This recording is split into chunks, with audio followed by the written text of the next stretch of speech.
Hey guys, how's it going? Colton here, Gallifrey and Glimpses, and I'm going to start a new series of videos every Wednesday called Doctor Who Wednesday, so let's get right into it.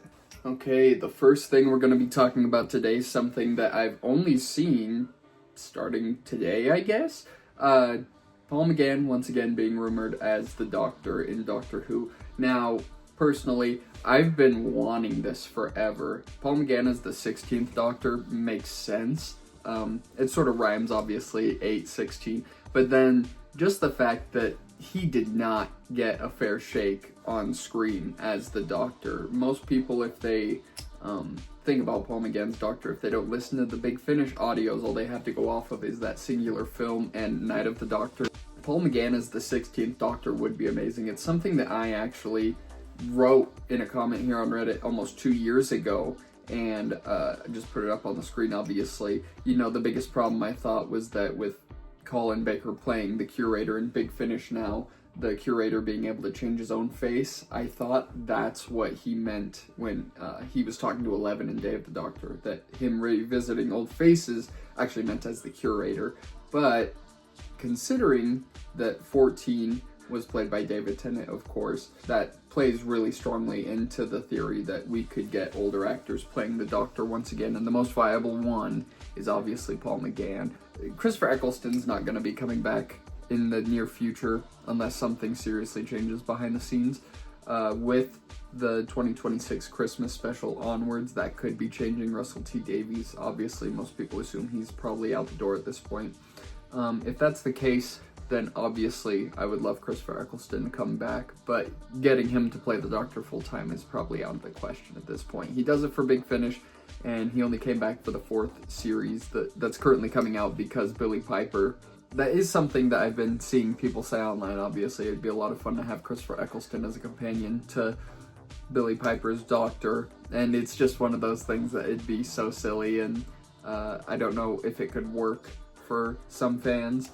Obviously, they want the show to be taken very seriously, and having actors show up as different characters after they've played the Doctor is something that hasn't really happened before. I know that Matt Smith said that if he ever came back to the series, he'd want to play a villain, so it's not out of the realm of possibility.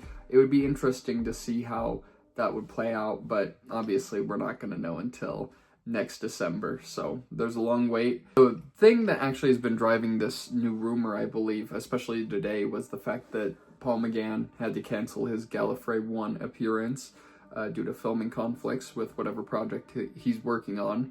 It could be that the 8th Doctor just appears in the Christmas special. It really could just come down to that. He could have one scene like he did in Power of the Doctor, and that could be it completely. But in the meantime, I mean, we can only hope and pray. Obviously, like I said, Paul McGann, besides Patrick Troughton, he's my favorite Doctor, so he'd be the one that I'd want to come back to play the Doctor again.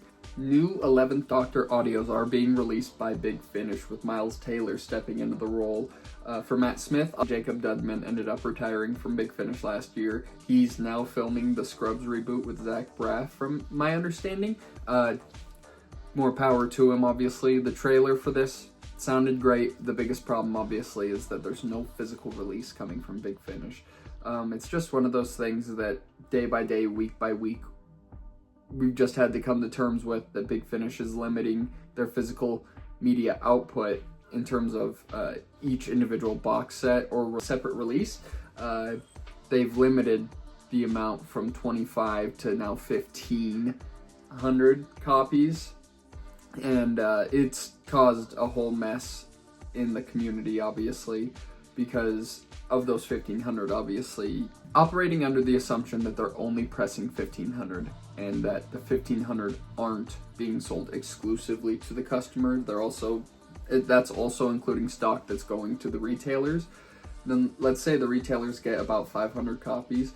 You have a week in some cases, especially with the big releases now, of even getting a physical copy. So you have to pre-order most of them. That's what I've been doing, of course. But Sea Smoke and Other Stories, I think within a day or two, it was sold out once it actually released. You couldn't buy the physical copy anymore from Big Finish. And it's seriously just one of those things that It's a reality of the world we live in.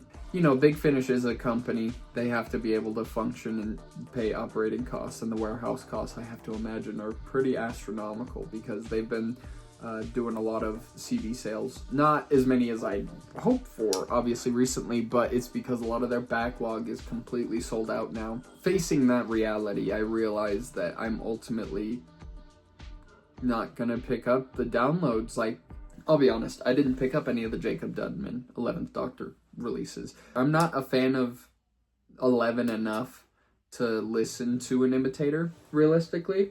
I love Michael Troughton as the second Doctor. He does his father so proud, Michael. I mean, he plays 2 perfectly.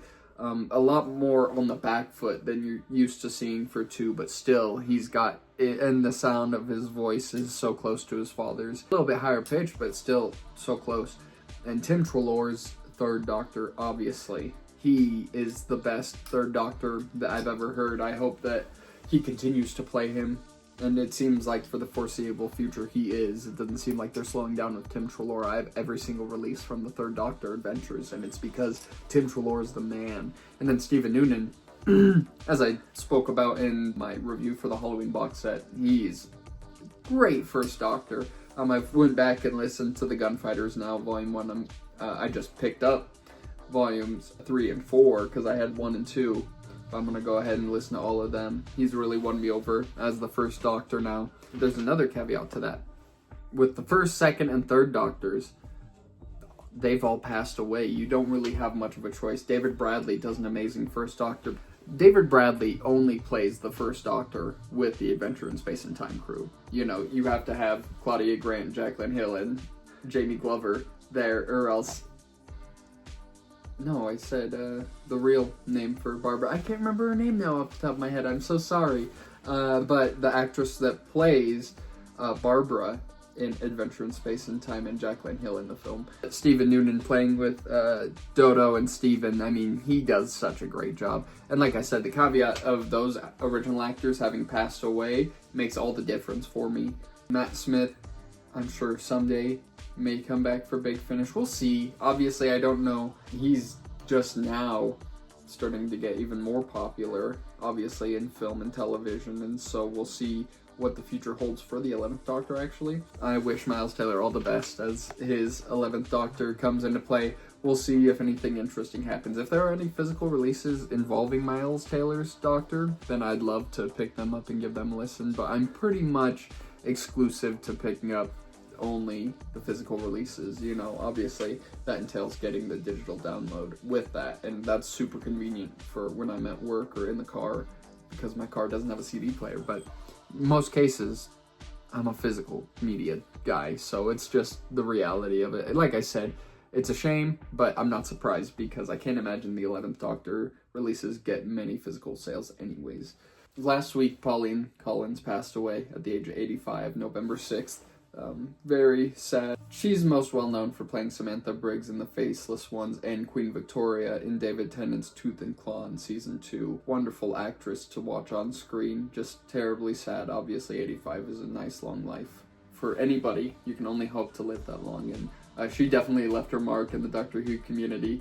Fans all over the world recognize her. As soon as I saw the news article, I saw her, I was like, that's Queen Victoria. I just knew it, you know what I mean? So I mean, beautiful lady, lovely actress, rest in peace. To add on to that, Pauline was asked to replace Annette Willis's Polly as a companion, and both Patrick Troughton and Fraser Hines endorsed the idea. They actually liked her a lot, and they wanted her to come onto the show full-time, but she declined, which is totally fine, obviously. She came back years later and gave a hell of a performance with David Tennant. And she's in so many movies in the 80s and 90s that it's, I mean, you go look at her filmography on Wikipedia or IMDb and you'll be blown away, as even a leading lady at one point. So yep, Pauline Collins. And then the last piece of news, again, this was at the tail end of last week, maybe beginning of last week actually. They released the excerpt for the 8th Doctor Adventures Causeway, The Time You Never Had specifically, so the second and third parts in the box set.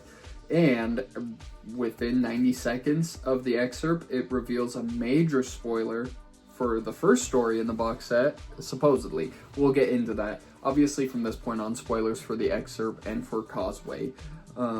Getting into it, Audacity apparently dies in the first story, but through some sort of mechanism, she is alive at the beginning of this story. She witnessed her own death, apparently. It's something that I've been theorizing for a while, that even though I love Audacity so much, we're coming to the end of our time with her in the TARDIS. It doesn't make much sense for her to stay long-term, especially with Charlie and 8, knowing their timeline together. And so, when I saw them release the name of this box set a month or two ago, maybe even longer, and the titles with the little descriptions for each episode, as soon as I saw the Time You Never Had in its description, from that point I kind of just figured it was curtain calls for Audacity. Really, I hope that's not the case, but I think that realistically it makes sense for the character. She does such an amazing job. Like I said, jumped up there to one of my favorite companions in all of Doctor Who audio. I mean, Doctor Who in general. Audacity is just fun. Just a fun character, and her performance is really strong, so it's going to be sad if this is the end of Audacity, but I mean, what a strong showcase of what a companion can be in such a short amount of time.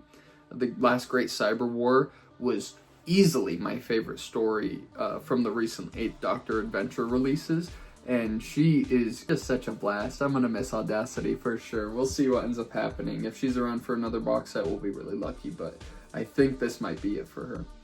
But really, that's it for today, guys. If you enjoyed the video, please let me know. Doctor Who Wednesdays I'm gonna try and post every week on Wednesday specifically. I might post a couple more videos throughout the week, but we're always gonna shoot for Wednesday specifically. So yeah, I hope you guys have a great day.